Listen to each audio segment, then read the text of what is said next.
think he thought his time was coming to an end. He had to do it quick, and he had nowhere to go at that time. For more than 40 years, Bon Scott's death lived inside a fog of rumors, half-truths, and rock and roll mythology. Fans argued, biographers speculated, journalists filled in the gaps with whatever story sounded the most dramatic. But the people who actually knew him, the ones who saw the real Bon, stayed silent. All except one, his brother, Derek Scott. He never chased the spotlight, never cashed in on Bon's fame, and for decades, he ignored every request for an interview. Until now, when he finally sat down in front of the camera, the first words he said weren't dramatic, but they hit harder than anything printed in the newspapers. He wasn't himself that night, and suddenly, the myths started to crack, because Derek wasn't talking like a fan, or a bandmate, or someone trying to sell a story. He was talking like a brother, a man who had watched Bon struggle, rise, fall, and fight his own demons long before the world ever heard high voltage. And according to Derek, the Bon Scott the world adored wasn't the same Bon he saw in those final days. Because boredom was a big thing.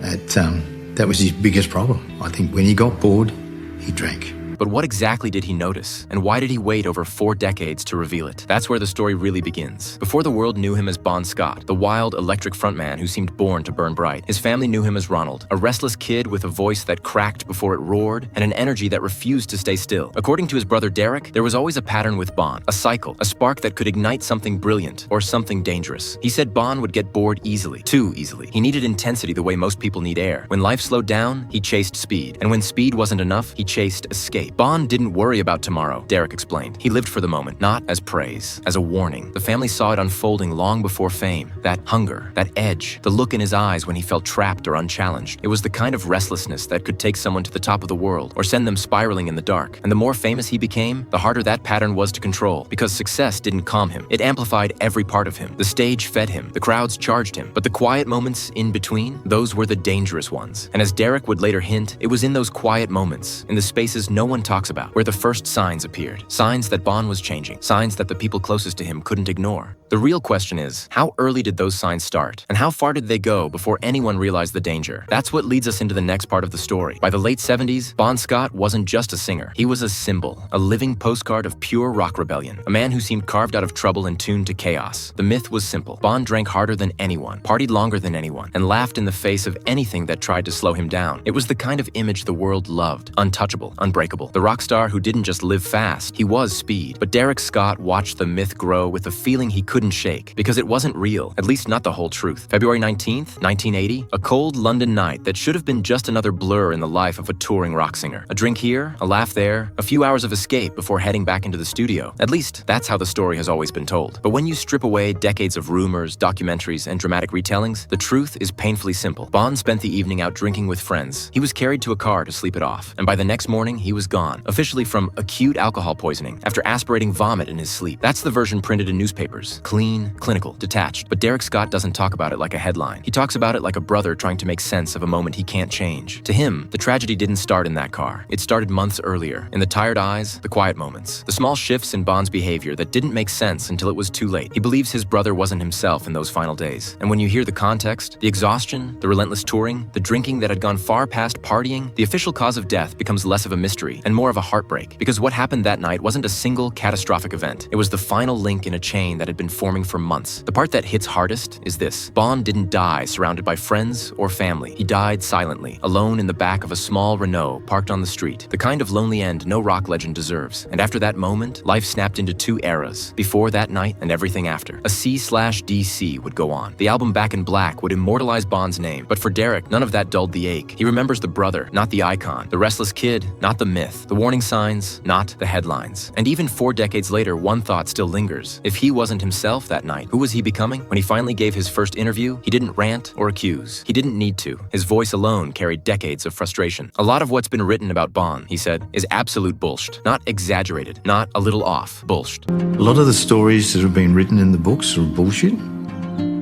A lot of what was written early upset my mother. Because the real Bon Scott, the one who ate dinner at the same table, who argued with his brothers, who got homesick, who talked too much when he was nervous and too little when he was hurting, was nothing like the cartoon the world made him into. Bon wasn't born reckless. He was born restless. There's a difference. Reckless people don't care what happens. Restless people care too much. They just don't know where to put it. And that was Bon, a man made of sparks searching for something to ignite. Derek remembered him as funny, warm, charming, deeply emotional, and yes, flawed. He drank too much. He chased danger when he felt empty. He pushed himself past limits because he didn't want to feel ordinary. But he wasn't the supernatural party animal fan fans imagined. He wasn't immune. He wasn't unbreakable. He wasn't invincible. And Derek hated that the world treated him like he was. The myth made Bond look like a man with nothing to lose. But the truth was more complicated, more human, and far more tragic. Because underneath the swagger, there were cracks. Small ones at first, barely noticeable unless you were family. But those cracks widened in the months before he died. And once you see the real man behind the myth, the one Derek describes, a darker thought creeps in. If the world got Bond's life wrong, what if we also got his death wrong? Not in a conspiratorial sense, not in a sensational way, but in the human way, the emotional way. Maybe the warning signs were there, maybe people just weren't looking for them, because legends don't break, but real people do.